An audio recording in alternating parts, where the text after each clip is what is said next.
Sarah, you are the most mysterious, beautiful, angry person I have ever met. Look, James, I've seen this kind of thing before. It just doesn't work. I love her. Mark Madoff's Children of a Lesser God has been heralded for many years as a moving play that shines light on the intercultural conflict that plagues the relationship between the hearing and deaf community. Children of a Lesser God. Upon its initial release in 1980, Madoff's play was celebrated for its progressive views on the deaf community, whom many people saw at the time as afflicted or tragically disabled. In fact, upon Children of a Lesser God's debut on Broadway, the play won the Tony Award for the Best Play of 1980.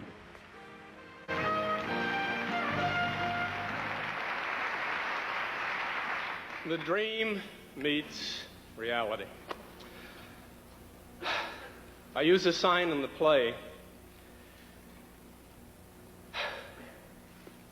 It means to be joined in a shared relationship. Despite the original positive critical response that the play and subsequent film adaptation had received, these days, the productions of Children of a Lesser God are seen much less favorably in the eyes of many. Many see the productions and adaptations of Madoff's piece as insensitive or downright offensive to the deaf community, especially in the way that the female co-lead in the play and film, Sarah, is written and portrayed. I want to raise a technical question. Sure. This movie is about two people who communicate in different ways. One can hear and one cannot.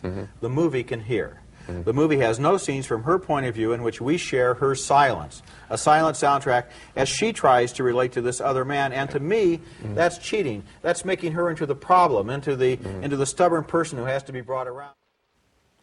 While this criticism of the production seems to be merited on a recreational reading or viewing of it, I would argue that under a more critically analytical lens of the production, that perhaps the commonly accepted notion these days that Madoff's play is problematic because Sarah is the broken one that needs fixing doesn't really hold much water after all.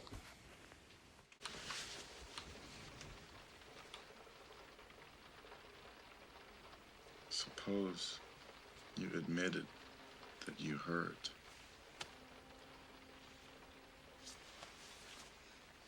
I'd shrivel up and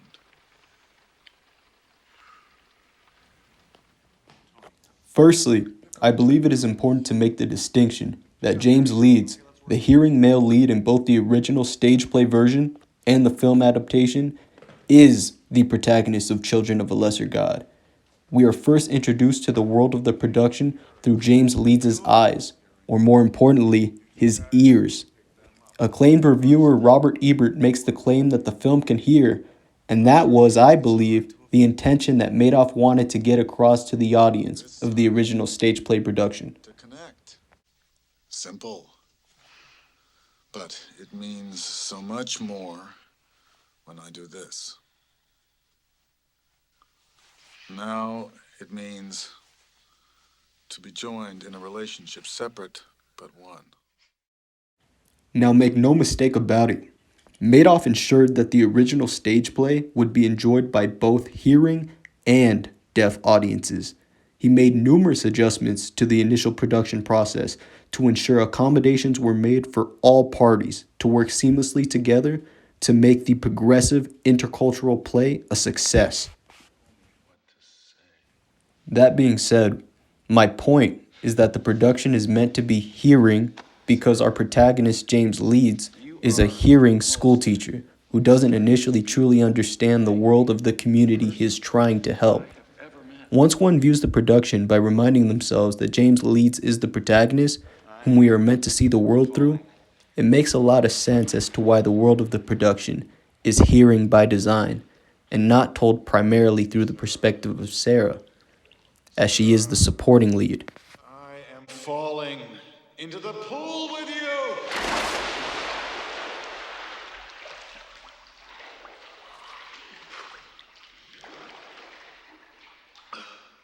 God, what a fellow has to go through. When viewing the events of the film through the lens of our protagonist James Leeds, A hearing person who sees helping his deaf lover speak as his highest calling, the true problem the film is attempting to put front and center for the audience becomes all the more realized. We can begin to move away from the notion that the production is a hit piece on an afflicted, hopelessly deaf girl, and now we can see the true crux of the stage play coming to fruition. Rather than Sarah's character being intentionally written to be an afflicted, stubborn project that needs to be fixed by a white guy, as some critics have recently relished in publishing, I would argue that at her core, Sarah's character is written to be misunderstood by James and her reason to defy the gift of speech. James Leeds' character is written to actually be stubborn in the opposite direction.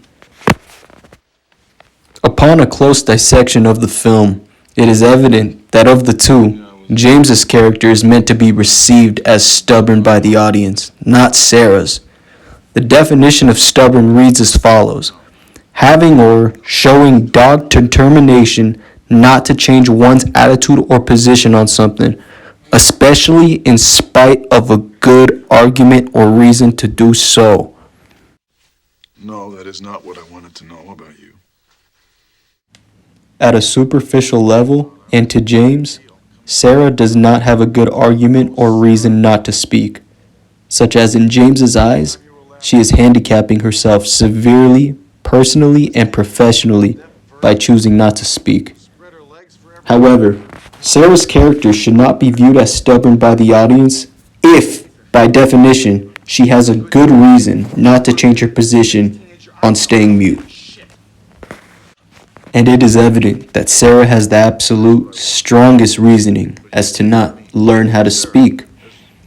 As a woman who has been deaf since birth, and certainly sees herself as a member of the deaf community, she does not see speaking as a part of her identity. She does not see speaking or the potential to speak as something she needs to live a fulfilling life, not only as a deaf woman, but as a human being. She makes it very known to James that she is sure in this truth of hers, and if James cannot accept her as she is, he can never truly love her, and her him.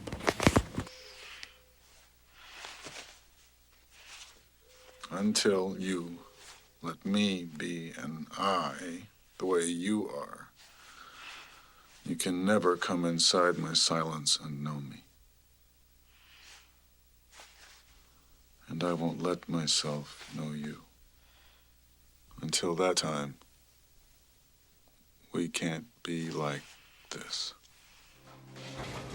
Thus, when these dots are connected, it is clear that Madoff's work does not call out Sarah as the broken one, as she is sure in who she is as a deaf woman who doesn't need fixing. The problem that needs fixing, on full display for the film, is James Leeds, our protagonist, and how he struggles to accept that the deaf woman that he loves does not and will not accept the gift of his better life. Our protagonist, James Leeds, is the stubborn one. He is the one resistant to the evident truth that no matter how hard he tries to push speaking onto Sarah as a sign of love, Sarah will never receive his adamance as such. This evident truth of the crux of their romance is furthered in the ending of both the stage play and film version of Madoff's Children of a Lesser God. Rather than Sarah accepting James Leeds' strong conviction of the necessity of speech, which would reinforce the false notion that the central problem of the film was in fact Sarah's stubbornness to not speak, the ending of both the productions deviate from that incomplete narrative. Rather, in the conclusion of the work, James Leeds finally understands that in order to love Sarah, he needs to love her fully as she is. He needs to accept that his gift of speech cannot be accepted by Sarah, because that goes against a central tenet of who she is.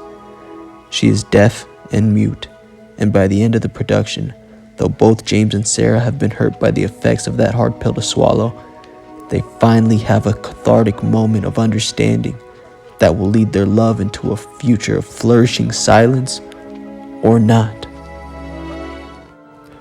Either way, Children of a Lesser God still stands as a gripping showing of intercultural love and conflict when viewed through this analytical approach, providing a refreshing angle on a heart-wrenching work that often leaves both the deaf and hearing community speechless.